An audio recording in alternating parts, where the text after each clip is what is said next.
Agora sim, bom dia. Bom dia, tudo bem? Tudo bem e você? Tudo ótimo. Tá em Brasília? Em Brasília. Como é que estão as coisas por aí? Também as coisas, o comércio tá abrindo com calma, né?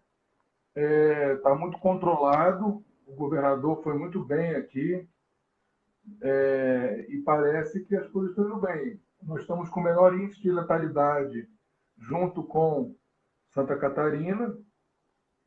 Sempre tem aquelas pessoas que não respeitam muito, né? O isolamento e tal, mas estamos indo bem. Os Que shoppings coisa já boa. abriram com restrição, restaurantes e academias devem abrir em seguida. Maravilha, coisa boa. Enquanto o Está me pessoal ouvindo está bem? entrando aí, muita gente já participando aqui da nossa live, eu quero dizer a todos vocês que vocês podem clicar aqui nesse triângulozinho, né? Nesse aviãozinho, que vocês vão mandar a live para todo mundo aí do Instagram de vocês. Vocês podem mandar essa live no inbox. Depois, quando nós terminarmos, essa live também vai ficar gravada, salva lá no nosso canal do YouTube da ESA Goiás. Se você não é inscrito, já se inscreva lá também. E o professor Pablo, ele que, além de ser um excelente contratualista, tem um excelente gosto, né? Eu já quero começar aqui repercutindo uma frase que eu vi no Instagram dele, que diz mais ou menos assim: uma vez Flamengo, sempre Flamengo. E é uma frase muito bonita, viu? Depois a gente pode fazer, olha aí, ó, que bom gosto. Depois, Pablo, a gente pode fazer uma live só falando sobre o Flamengo também, viu?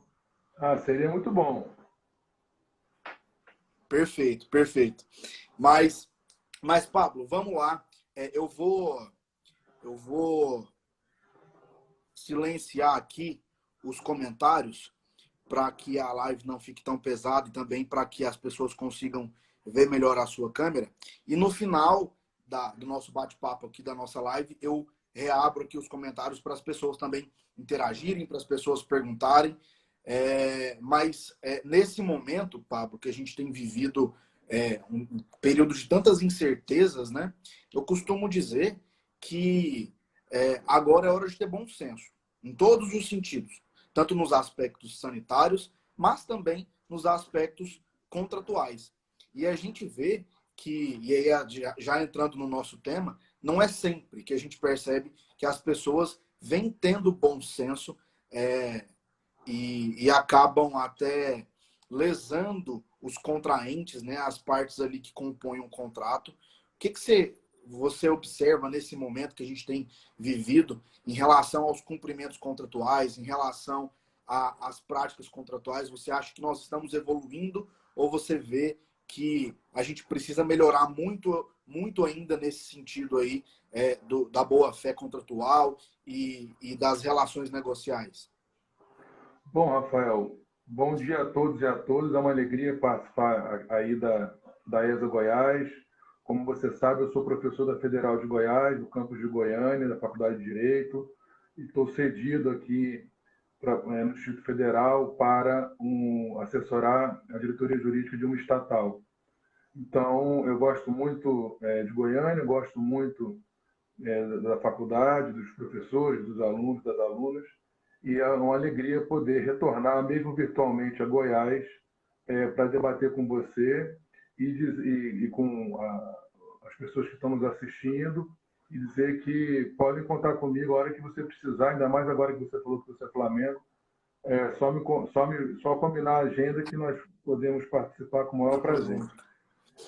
Bom, a questão contratual, Rafael, ela é bastante interessante porque nós fomos criados na Faculdade de Direito, em regra, com uma perspectiva adversarial, né? Então, quando eu sou ministro na matéria de contratos, eu falo assim, olha, vocês vão ter que fazer um contrato, sei lá, de locação em shopping center.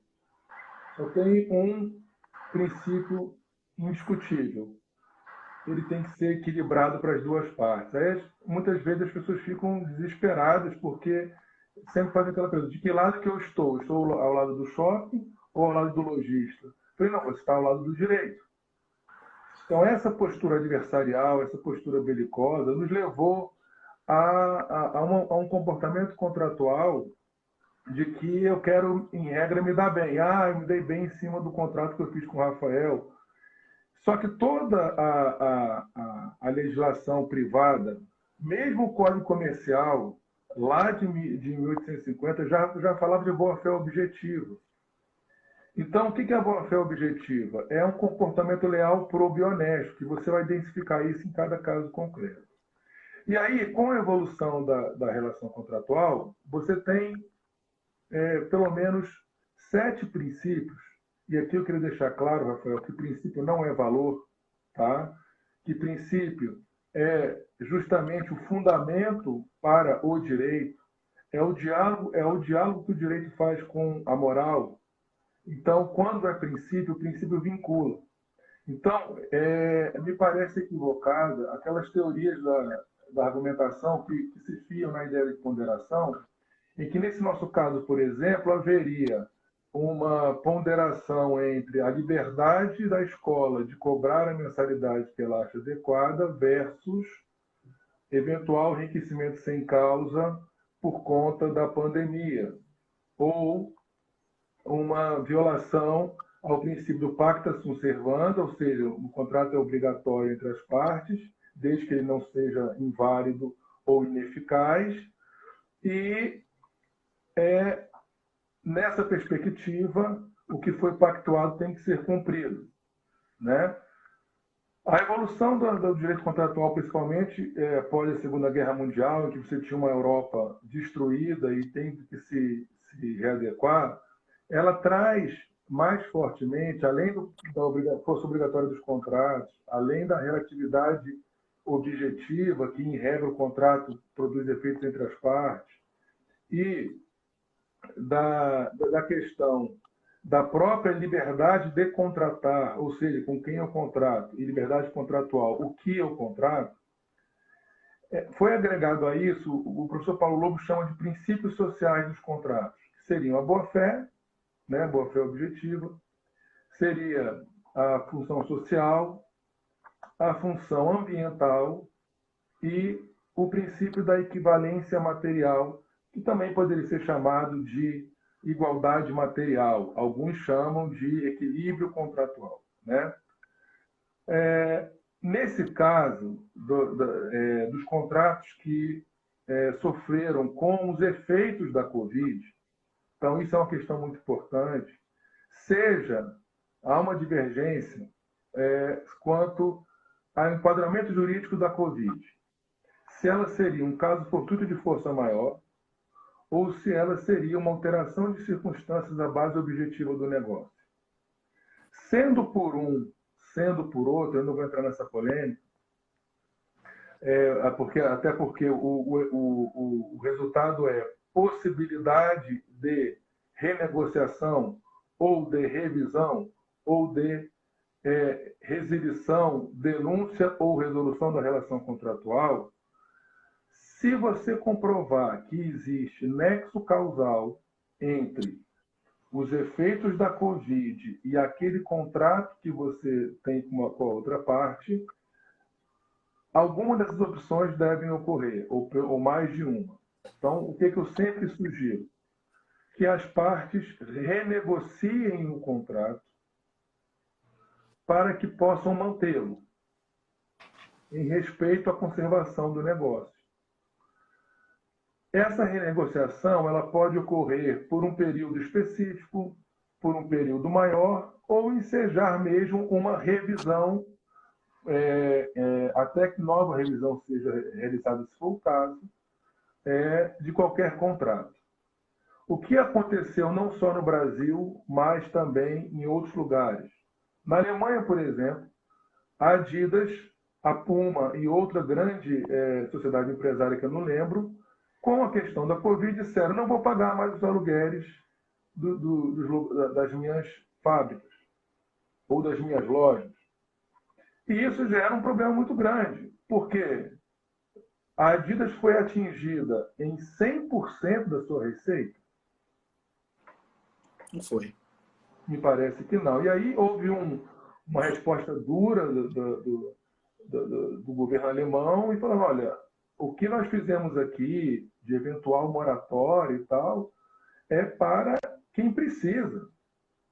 Você parece não precisar, então você não pode Se valer desse benefício, né? se valer desse benefício legislativo para isso e tal. Depois as coisas foram sendo ajustadas. Mas no Brasil ocorreu o mesmo comportamento. De uma parte ou de outra, não vou mais cumprir nada, não vou pagar mais nada, não vou fazer mais nada. E aí você gerou um problema econômico mais grave ainda do que a própria restrição parcial, total ou não restrição da atividade. Porque... Pablo, olha que interessante e curioso isso que você estava dizendo para a gente, né? Porque a nossa boa-fé objetiva, ela é nova aqui, ela foi introduzida no nosso Código Civil de 2002 e ela decorre justamente do direito germânico, Trium Globem, né? Que é a boa-fé objetiva lá deles.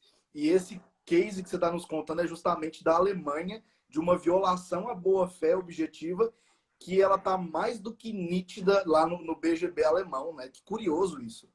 Pois é. E aí, olha só que interessante, o Rafael e as pessoas que estão nos ouvindo. Essa perspectiva nos leva também a uma judicialização. Tem mais, isso estou com dados velhos, tá? Tem mais de 1.000 casos no Brasil só sobre Covid. Como disse o professor Herúcio Cortiano Júnior, a Covid não vai acabar quando as atividades todas puderem ser retomadas a 100%. Aí que a crise vai começar, né? Pois é, porque como diz um amigo meu, David Butler, ele fala o seguinte, não é uma crise de oferta. A oferta tem demais, é uma crise de demanda. Então, você vai ter muita oferta e pouca demanda. Por isso que esse perfil belicoso não faz sentido.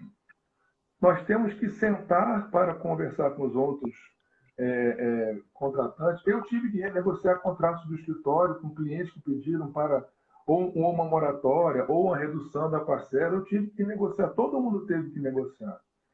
Então, não pode você, que não sofreu os efeitos da Covid, querer se beneficiar disso. E aí eu entro especificadamente na questão dos dois problemas que nós temos em relação aos contratos de mensalidades escolares, né? O primeiro problema é o seguinte: houve uma enxurrada de projetos de lei em todos os estados brasileiros para discutir a obrigatoriedade das escolas darem um desconto para os responsáveis financeiros, né? Tem uma DIN que tá sob a relatoria do ministro Edson Fachin, de número 6423, que se discute a lei do Ceará 17.208 de 2020, que impôs a obrigatoriedade de um desconto entre 15% a 50% de todas as escolas privadas, de todos os níveis, né?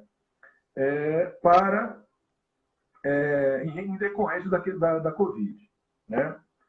E eu tive o cuidado de olhar os projetos de lei de todos os estados, e eu vou aqui especificar o de Goiás, porque nós estamos em Goiás. Todos eles colocam um percentual aleatório, porque não tem em nenhuma fundamentação dos projetos de lei qualquer critério para dizer básico, por que nada. Por que é 15, por que é 30, por que é 50, por que é 100, por que entendeu? Então, esse é o primeiro problema. E aí, aqui no Distrito Federal, nós tivemos um projeto de lei 1709, inclusive eu tive a oportunidade de publicar um artigo no Migalhas Contratuais com o professor Paulo Nalim e com o professor Fernando Dantas, que não é o Fernando Dantas da UFG, é o Fernando Dantas que é advogado aqui em Brasília, sobre justamente esse ponto. Ora, como é que pode eu impor um desconto ou um aumento ou a manutenção com critério percentual sem qualquer análise do caso concreto? Aí você vai me dizer, mas Pablo, é difícil, porque tem escola que tem 3.000 alunos. Ora, ele não tem 3.000 boletos, 3.000 matrículas, 3.000 documentos relacionados a esses 3.000 alunos e alunas. Então, quem tem o bônus, tem o ônus, certo? E aí, você tem que discutir caso a caso. Porque, olha só, se você, por exemplo, Rafael, é dono de um supermercado ou de uma farmácia, que, em regra, não tiveram prejuízo com a Covid, ao contrário, muitos majoraram o seu faturamento. Ou você, por exemplo, Rafael, é dono do Zoom, ou dono do Skype, ou dono do Teams, né? Você teve um aumento de mais de 400%, 300% do seu faturamento, da sua receita. Você tem o direito de pedir algum desconto, salvo se o serviço não estiver sendo prestado, ou se ele estiver sendo prestado de forma inadequada, mas isso não precisa de Covid. Né? Você pode pedir esse desconto se o serviço, em qualquer momento, não estiver sendo prestado ou se ele não estiver sendo prestado na sua integralidade. Né? Então, esse é o primeiro ponto. Para você ter qualquer possibilidade de renegociação em relação aos efeitos da Covid, você tem que comprovar que a sua atividade profissional e aquele contrato foram atingidos por essa pandemia. Ponto 1. Ponto 2. Eu não posso estipular, com base na equivalência material, que é justamente esse equilíbrio material que vê as diferenças em cada caso concreto, que trabalha com coerência e integridade de toda a relação contratual, dialogando com a externalidade do contrato, ou seja, com as condições externas a ele, como condições econômicas, sociais, ambientais, para que você possa discutir eventual influência destas condições externas àquele contrato. Então, se você teve a sua atividade completamente paralisada, você vai demonstrar que aquele efeito da Covid é muito mais intenso no seu contrato do que nas atividades que foram parcialmente paralisadas ou que não foram paralisadas. Existe uma diferença, por exemplo, no setor imobiliário, que em Goiás, toda a atividade foi paralisada, depois foi sendo retomada gradativamente. Aqui no DF, a atividade de construção civil não foi paralisada integralmente, ela foi paralisada parcialmente. Mas isso também sim influenciou os contratos. Então, se você comprovar isso, é óbvio que você pode pedir uma renegociação. O que você não pode fazer é abusar do direito previsto no artigo 187 do Código Civil e querer uma renegociação, ou uma revisão, ou uma resolução, se você não sofreu os efeitos da Covid. Isso é um comportamento oportunista que viola, por exemplo, a boa-fé objetiva. Deixa eu fazer alguns comentários em cima disso que você falou. Primeiro eu quero retomar, voltar lá atrás, quando você falou que você não pode tratar a outra parte de uma relação negocial como se fosse um concorrente, né? Como se fosse o seu rival.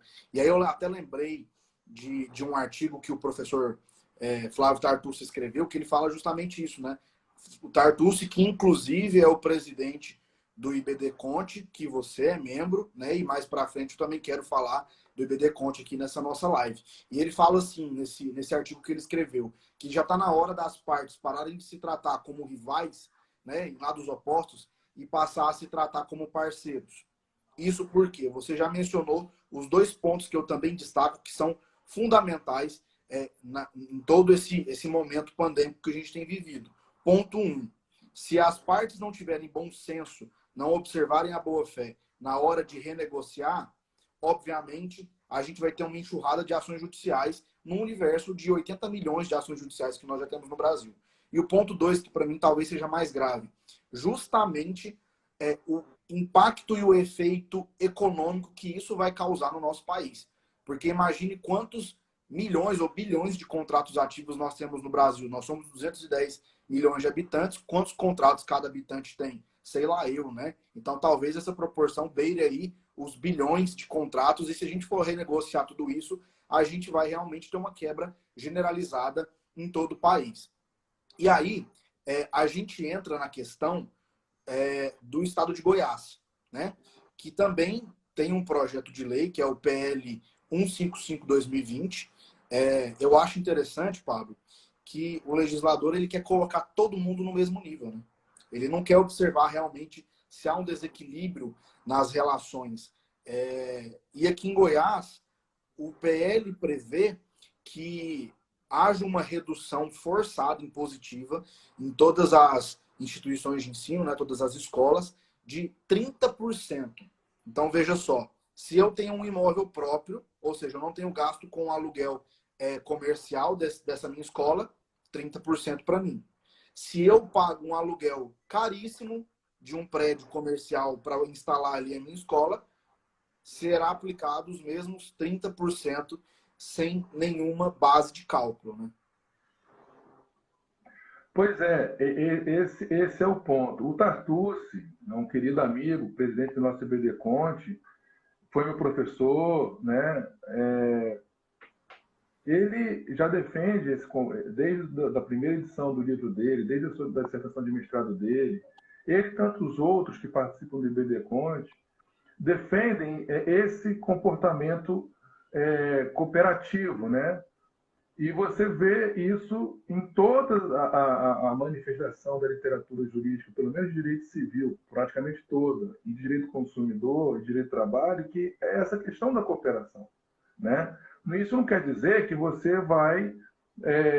não é questão de ser bonzinho ou anjinho na relação contratual, mas você fazer um contrato que as duas partes possam cumpri-lo sem ter muitos percalços. E se houver um percalço que gere uma necessidade de renegociação ou de eventual revisão, que seja feito, né? E isso não quer dizer que todo contrato tem que ser revisado a todo momento, não é isso. Vamos baixar aqui, é igual assim, né? Não vou entrar em polêmica, mas é igual a história da cloroquina, né? Vamos colocar a cloroquina na caixa d'água de todo o Brasil para todo mundo tomar a cloroquina na torneira. A gente não pode impor dessa forma também aos contratos, né? Vamos impor aqui para que todo mundo daqui para frente haja dessa forma. Até porque a cada realidade se aplica, né, uma particularidade específica, né?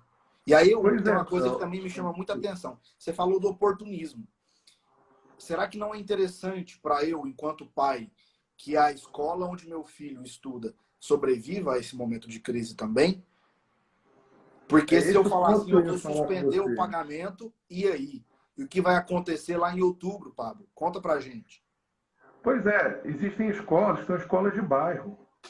Então, ela tem, até porque ela é pequena, ela tem um número máximo de que ela pode ter de alunos. Se você fizer isso, você pode quebrar a escola. Será que esse é o sentido, né? E outra coisa, esse é o ponto que volta para a questão adversarial, né?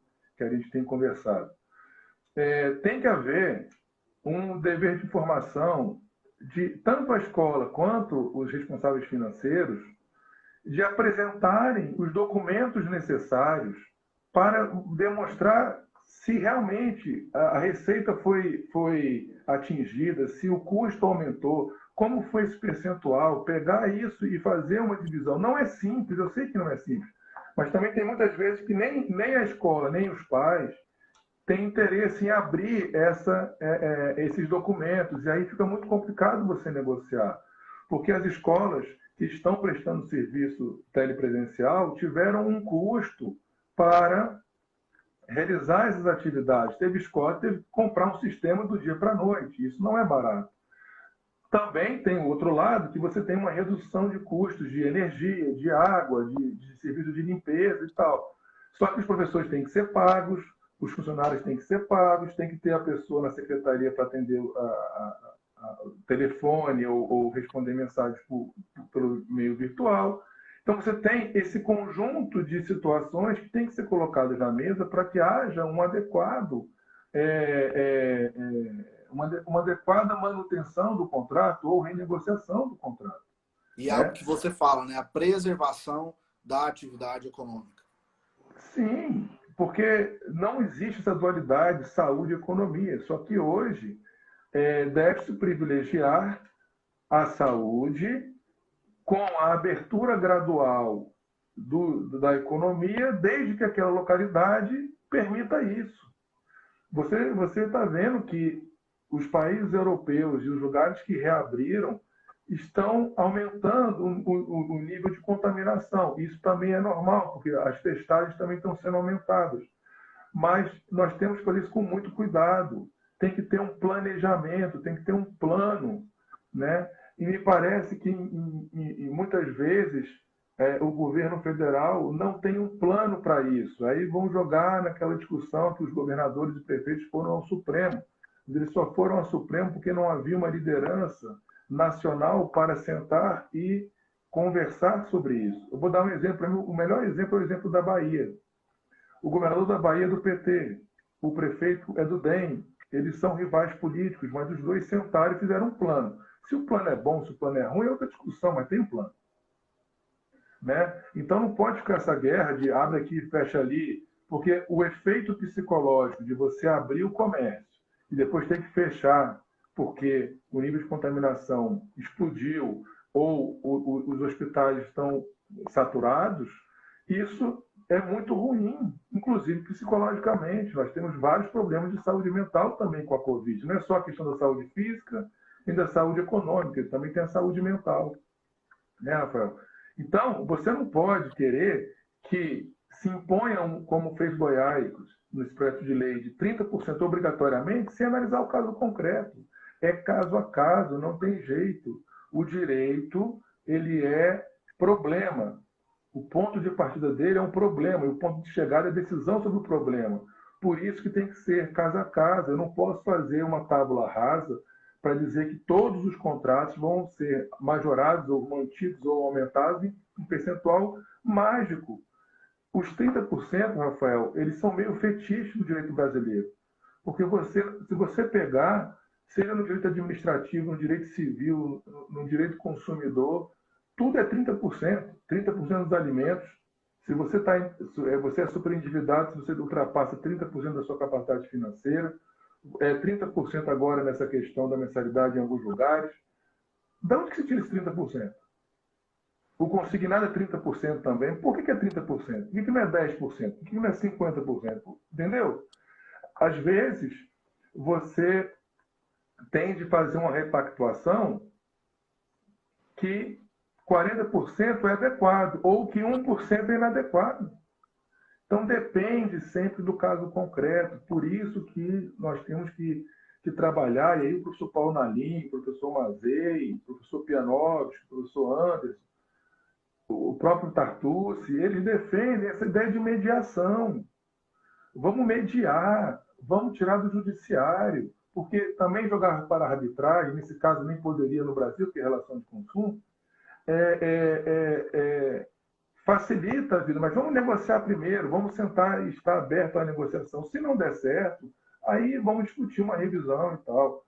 E o outro problema, sabe, Rafael, que acontece, é que essa discussão das mensalidades especificadamente gerou dois pontos, né? Esse ponto que nós já conversamos da equivalência material e o ponto da inconstitucionalidade formal desses projetos de lei, porque muitos entendem, e isso está na ADIM, que eu falei agora da lei cearense, que é a ADIM 6423, se os estados têm competência para deliberar sobre essa matéria. E aí eles dizem que matéria de direito civil, e isso seria direito civil, e de educação, seriam relacionadas à competência privativa da União, no artigo 22. O próprio STF já tem dois entendimentos sobre isso, né? Sim, e quais são os entendimentos? As diretrizes gerais da educação de competência privativa, são de competência privativa da União. Isso é indiscutível. O direito civil também, e o direito do trabalho também. Só que, neste caso, não é uma questão sobre diretrizes e bases da educação nacional. O caso aqui é de competência concorrente da União com os estados, do Distrito Federal, em relação à educação. E mais, isto é uma relação de consumo. Relação de consumo é competência concorrente também. Então, não se aplica, no caso, o artigo 22.1 da Constituição. O Supremo já decidiu isso, por exemplo, na ADIM 5752 e na ADIM 5462. O próprio STJ, no agravo interno de recurso especial 1815-281, também decidiu isso, dizendo que as instituições de ensino são prestadoras de serviços e se submetem ao Código de Defesa do Consumidor. Então, não tem essa inconstitucionalidade, como querem pregar, de que os estados e o DF não podem deliberar sobre a questão das mensalidades escolares. Eles podem deliberar. Sim. E aí tem uma questão interessante, Pablo. Ao mesmo tempo em que a gente vem do ano de 2019 para cá, a gente teve aí agora a vigência da Declaração da Liberdade Econômica, né? A Lei de Liberdade Econômica, e essa Lei da Liberdade Econômica, ela afasta um pouco o poder do Estado de intervir nas relações negociais civis, e ele até coloca os contratos de uma forma mais paritária do que a gente tinha no passado. Então, aí sim, voltamos a falar do Pacta Sunt Servanda, nós voltamos a falar daquela máxima do direito francês do qui dit contractuel de juste, né? Do quem diz o contrato de justo. Então, a gente retoma um pouco essa negociação entre as partes em relações civis, mas aí, de outra forma, a gente também percebe que, obviamente, até por uma questão de ordem econômica, é interesse do Estado de regular as relações consumeristas entre as partes, né? Em relações de consumo, e aqui a gente vê que a prestação do serviço educacional é uma relação de consumo, e até o STJ já tem entendimento pacificado a esse respeito. Então, não se aplica, a grosso modo e a uma primeira vista, essa independência negocial e contratual que a gente vê, por exemplo, lá na Lei da Liberdade Econômica. Então, aí é o que você falou. Os estados, eles podem sim intervir. É uma loucura isso, né? Mas qual que é a melhor forma, então, de o Estado intervir nessa relação negocial de uma maneira sensata, no seu ponto de vista? Então, justamente, Rafael, não criando leis com percentuais arbitrários. Porque você vai ter um questionamento, mesmo dizendo que seja obrigatório, você pode dizer, mas esse percentual vai gerar a minha quebra, de um lado ou de outro, por exemplo. E aí você vai ter esse questionamento judicial. A questão não é essa. O que o Estado tem que fazer, se quiser fazer uma lei, é que promova uma lei que dê força à renegociação, dê força ao caso a caso. Ah, mas vai dar trabalho? Vai dar trabalho, sim. Democracia é assim mesmo, dá trabalho, entendeu? Então, e aí qual é o critério? O critério justamente é esse que nós colocamos no artigo, da equivalência material, de você trabalhar uma ideia de coerência e integridade de toda a relação contratual, demonstrar como os efeitos da Covid atingiram aquele contrato. Se você teve, por exemplo, vou dar um exemplo que a gente dá no artigo, você tem um custo de 100 e uma receita de 100, certo? Para ficar fácil o exemplo. Quanto que você teve de redução na sua receita? 70% com a Covid, na sua atividade profissional. Só que esse 70%, ele não pode ser jogado nos custos assim, sem você demonstrar quanto que aquele custo da escola, por exemplo, repercute no seu orçamento. Porque no seu, Rafael, pode ser de 50%, em outro pode ser de 20%, entendeu? Então, você tem que fazer essa conta para demonstrar quanto que aquilo repercutiu no seu custo, aquela queda de receita, e quanto aquele custo repercute no seu orçamento, para aí você poder discutir algum percentual. que seja temporário ou que seja permanente, mas o que você não pode fazer é criar arbitrariamente um percentual que vai ser aplicado como tábula rasa para todos os casos. É óbvio que você fazendo isso, você vai facilitar a vida, porque é muito mais fácil eu pegar 30% para todo mundo, pegar lá um computador, 30% e pronto, do que você negociar caso a caso.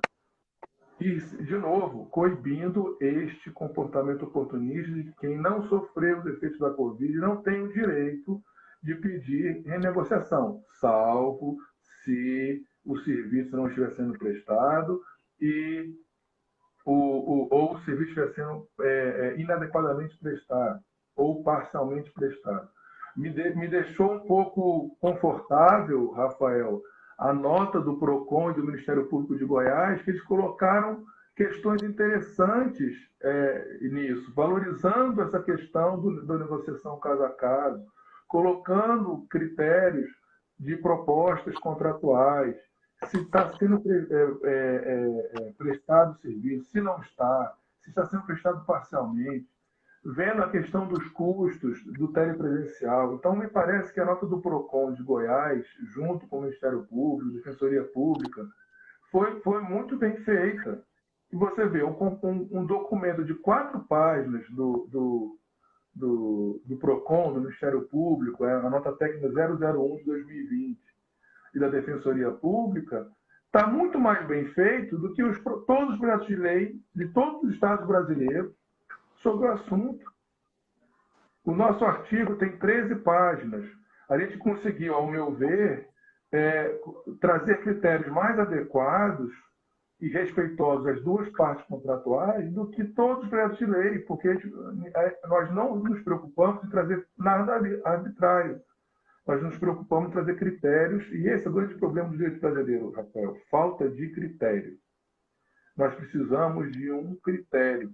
Ah, não gostei desse critério. Tudo bem, vamos discutir o critério. Agora, a gente não tem critério. O critério é arbitrário. É o que o professor Lênin Streck fala, é o solipsismo retrô, o solipsismo subjetivista, para ser bem pleonástico, né? Solipsismo subjetivista, porque é a minha vontade como eu olho para o mundo que importa.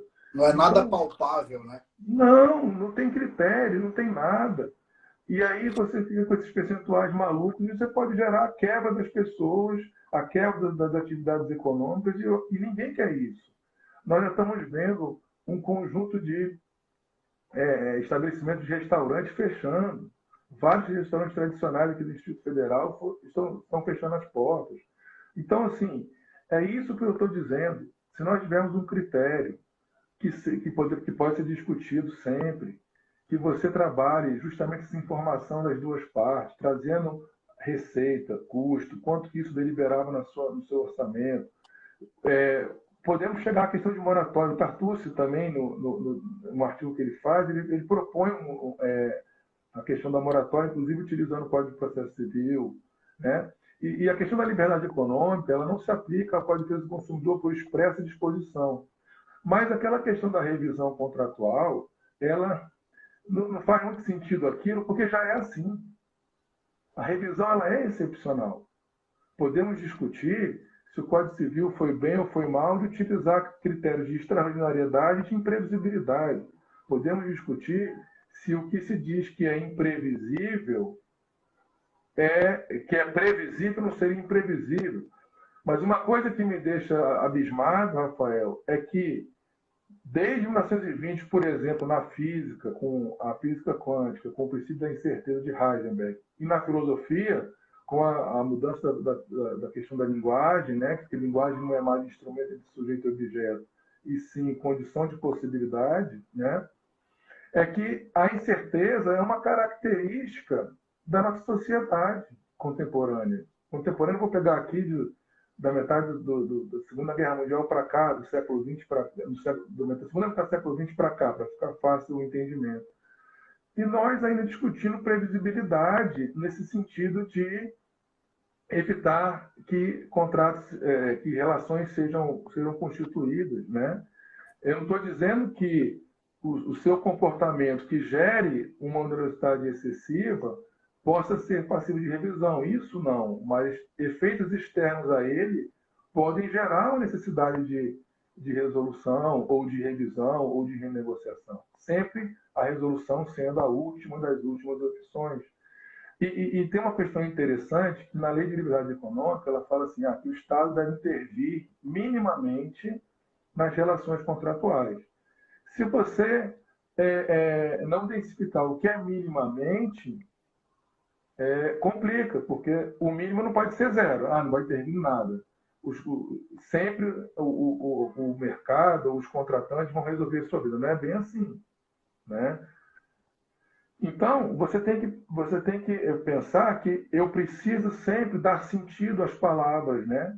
Você vê agora essa discussão da fake news no Supremo, as pessoas discutiram o que é dependência do Supremo Tribunal Federal, se é só o prédio físico ou se a questão virtual atinge quando você envia e-mail para computadores institucionais do Supremo, né, por exemplo. Se isso seria também a sede do Supremo. Ora, uma lei que foi feita em 1980, que não existia, mal existia computador direito, você quer aplicar esse mesmo sentido de 1980, em que a dependência era dependência física, né?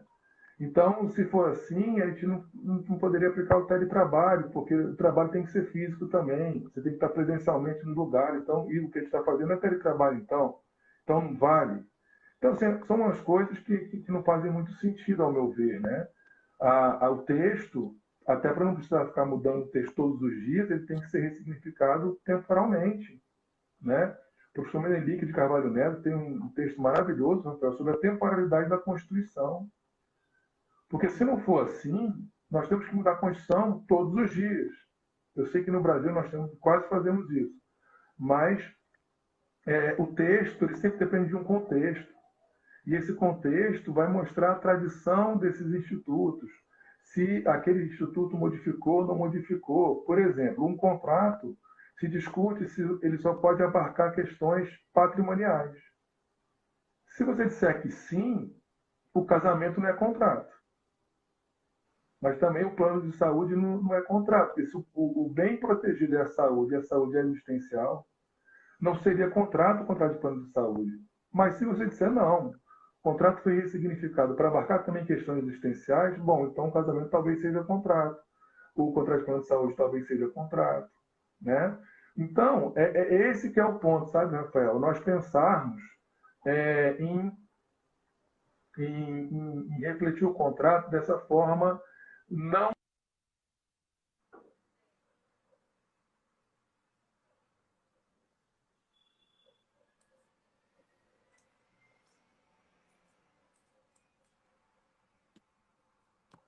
Não sei se travou só para mim aqui. Deixa eu já até liberar os comentários para a gente conversando também. Oi, professor, deu uma travada aqui. Oi. Agora voltou. Pode ser que em determinado momento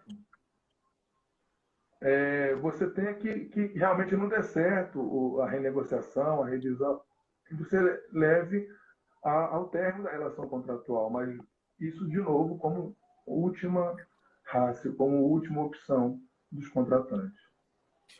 Pablo, e já caminhando para o final, né? A gente tem mais 15 minutinhos, eu já até abri aqui os comentários para o pessoal também participar, interagir, mas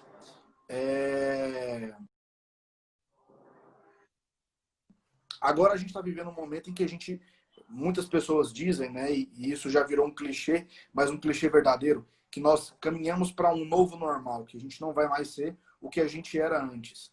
E a minha leitura é que há um bom tempo a gente não tinha uma discussão tão aprofundada acerca dos cumprimentos contratuais, acerca da boa-fé, acerca da preservação da atividade econômica, da equivalência material, né? Esse equilíbrio entre as partes. E agora, então, a gente retoma esse diálogo. Passado esse momento de pandemia, como você acredita, ou se você acredita, que a população ela vai, de certo modo, amadurecer, contratualmente falando, e se a nossa população ela vai passar a observar de uma forma mais acentuada a boa-fé e o cumprimento dos contratos. Porque hoje a visão que eu tenho é basicamente de que as pessoas elas entendem que o contrato foi feito para ser rasgado, né? Ah, eu vou fazer aqui um contrato, vou celebrar um contrato. Se amanhã eu não gostar, eu entro com uma ação judicial e eu reviso esse contrato, de alguma forma eu tento ali uma resolução, né? Eu tento colocar a culpa ali no outro contraente e a gente cancela isso aí e vida que segue. Mas a gente hoje está percebendo o quão prejudicial esse comportamento é. O que você acha que pode acontecer daqui para frente? Olha, como jurista, eu espero que realmente isso seja fixado como um ponto de inflexão nas relações contratuais e passemos a ter um comportamento menos belicoso. Só que, do que eu já vi, inclusive durante a Covid, até por esses exemplos que nós conversamos hoje, eu não tenho muita esperança que isso vá ser permanente. Até as relações pessoais, eu entendo que haverá, claro, uma maior aproximação, até porque as pessoas estão com muita saudade de ter contato com as outras, mas eu não acredito que isso será permanente. Quando passar aquela fase da novidade, do reencontro, me parece que as coisas vão voltar. Não sei como era antes, porque não é possível isso acontecer, né? Porque tudo é muito mutável. Mas me parece que esse comportamento adversarial, porque ele é cultural no Brasil, ainda será difícil de ser colocado de lado, né? Dando um exemplo de processo civil, você vê, né, Rafael? Mesmo retirando o livre convencimento motivado do Código de Processo Civil, os juízes continuam decidindo com base no livre convencimento motivado. Então é muito complicado você tirar essa questão cultural. Isso é paulatinamente. Agora, nós como juristas, temos que todos os dias lutar para que isso seja efetivado. É falar todo dia, discutir isso todo dia. Dando um exemplo, Rafael, como nós fizemos naquele caso da prisão em segunda instância no Supremo. Foi uma luta muito grande. Para o Solene e tantos outros, para o Suauri e tantas outras pessoas que lutaram por isso e conseguimos chegar a um entendimento constitucionalmente adequado. Isso não quer dizer que nós pactuamos com ilícitos praticados por essas pessoas, se realmente praticaram. Agora, o que não dá é para nós fazermos uma interpretação de vale tudo da Constituição e do direito, como tem acontecido. A questão contratual está indo por esse mesmo caminho, justamente porque você tem uma manifestação do legislativo de todos os estados brasileiros, praticamente, do DF, que querem mais arbitrariedade, colocando um verniz como se o critério objetivo não fosse arbitrário. Ora, eu posso ter critérios objetivos arbitrários, porque eu não tenho base para esse critério objetivo. Então, eu espero, sinceramente, que as relações contratuais mudem e que a boa-fé, a informação, os princípios contratuais sociais, como eu falei, sejam efetivados, né? Mas não tenho esperança que isso acontecerá agora de modo permanente. Gostaria muito de estar errado e ficarei feliz de estar errado nessa minha previsão um pouco pessimista. E como você acredita que o contrato e que a boa-fé contratual, o equilíbrio contratual, a paridade, né, e equivalência das prestações, como você acredita que esses princípios contratuais podem nos ajudar a passar por esse momento, por essa fase? Justamente se nós conseguirmos efetivar ele diuturnamente. Então, por exemplo, se eu vou pedir uma renegociação, salvo se foi um caso do dia para a noite que você entrou em mora, né? Você tem que, antes de entrar em mora, antes de inadimplir, procurar outra parte, expor a situação para tentar uma revisão, né? Ou uma renegociação. E não esperar o inadimplemento ou o inadimplemento moroso, ou absoluto ou moroso, para você procurar a outra parte, né? Nesse ponto, eu concordo com a literatura jurídica e com os julgados que dizem que se você estiver em mora, salvo em casos excepcionais, você não possa pedir, porque você não teve um comportamento anterior de mitigar o próprio prejuízo. Então, se você entra com antecedência, se você está percebendo que as coisas vão piorar e você não vai conseguir adimplir, que você tenha essa capacidade de dialogar com a outra parte. Eu acabei de entrar essa semana com uma demanda para um cliente que ele não conseguirá adimplir o contrato em agosto. Eu entrei agora para discutir, vamos renegociar? Não consegui renegociar extrajudicialmente. Fui para o judiciário. E vamos renegociar? Porque se não renegociar, vai inadimplir, vai ser pior para todo mundo. Vamos pensar numa renegociação séria. E eu usei como base a tese do professor Anderson Schreiber sobre isso, que é muito interessante, mas sofro resistência no judiciário de que não há um dever de renegociação. Ao contrário, me parece que há um dever de renegociação justamente com base, o professor Anderson acha que é na boa-fé, outros entendem que é na equivalência material e na boa-fé, mas há sim esse dever para justamente eu manter o contrato, como nós conversamos, né? Salvo quando não é possível realmente, fica impossibilitado de você prestar aquela negociação. Teve um caso interessante, Rafael, de casamentos, né? Você contratou o fotógrafo para o casamento em abril, só que você não poderia casar em abril e vai ter que casar em outubro, por exemplo, né? E o fotógrafo não tem mais condições de fazer o casamento em outubro, porque ele tem outros compromissos em outubro, no dia do casamento. Claro que isso foi gerado pelo efeito da Covid. E você não pode impor a nenhuma das partes qualquer multa contratual ou mora em decorrência disso, salvo se havia uma pactuação que poderia haver modificação de data sem ônus ou com ônus e tal, né? Então, esse que é o ponto. Nós temos que renegociar, nós temos que efetivar esses princípios, respeitar esses princípios. O princípio não pode ser, como diz o professor Lênin, algo que você tira do bolso ou de um envelope e diz, agora eu vou usar o princípio e tal. Não. O nosso dever é esse. Por isso que princípio não é valor, porque valor ele é subjetivo, não é universalizável. Você pode valorar algo como importante ou valorar isso como desimportante. Mas se eu falo boa-fé é princípio, nós temos que cumprir. Podemos discutir o que é boa-fé, mas ninguém discute que é princípio que eu tenho que cumprir.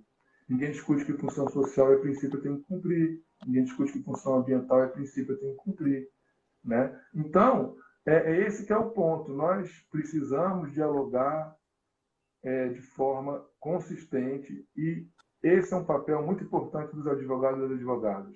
Nesse elo jurídico, para mim, o advogado, não estou puxando a sardinha para o nosso lado, Rafael, eles são a parte mais importante. Por quê? Porque nós que levamos o problema para o judiciário, se nós levamos de forma desqualificada o problema para o judiciário, nós teremos mais chances de termos decisões desqualificadas. Se nós levamos o problema de forma qualificada para o judiciário, nós temos mais chances de ter decisões qualificadas. Existe caso que você leva qualificadamente a decisão é ruim? Existe.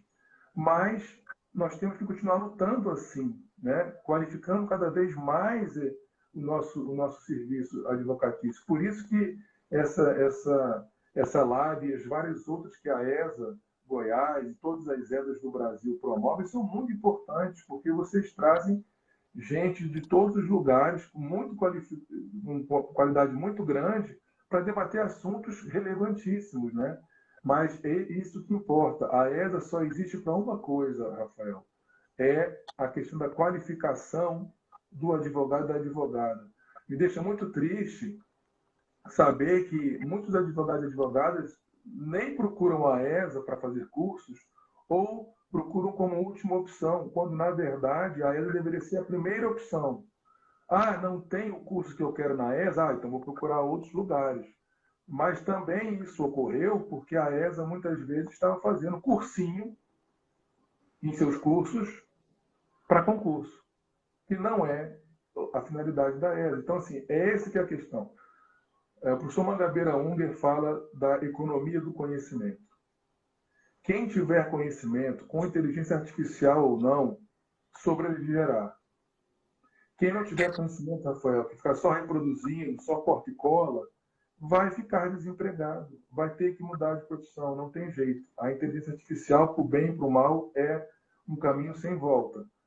Agora, quem tiver qualificação profissional, quem souber pensar os problemas, como é o seu caso, Rafael, nunca ficará desempregado, porque você tem conhecimento, você não tem só informação.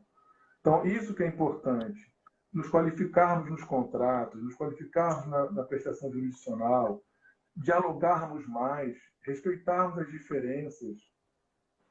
Eu não sei qual é a sua ideologia política, mas a gente não precisa se atacar, falar que eu vou te matar, porque você pensa diferente de mim. Percebe? Então, é esse que é o ponto. A diferença, ela não pode ser um fato para nos afastar. Agora não é hora de excessos, né? Não. A diferença tem que ser um fato para nós nos unirmos. Sim, com certeza. E cabe ao advogado a consciência de toda a sociedade da importância de uma renegociação extrajudicial, de uma renegociação sensata e, inclusive, da judicialização sensata também, para que a gente não entre nesse mar de ações judiciais com baixa fundamentação e realmente pobres, né? Sem sombra de dúvida. Eu quero agradecer aqui a presença de todo mundo que está participando da nossa live, né? Nós temos aqui o nosso queridíssimo diretor de Elber também, mandando mensagem aqui para a gente.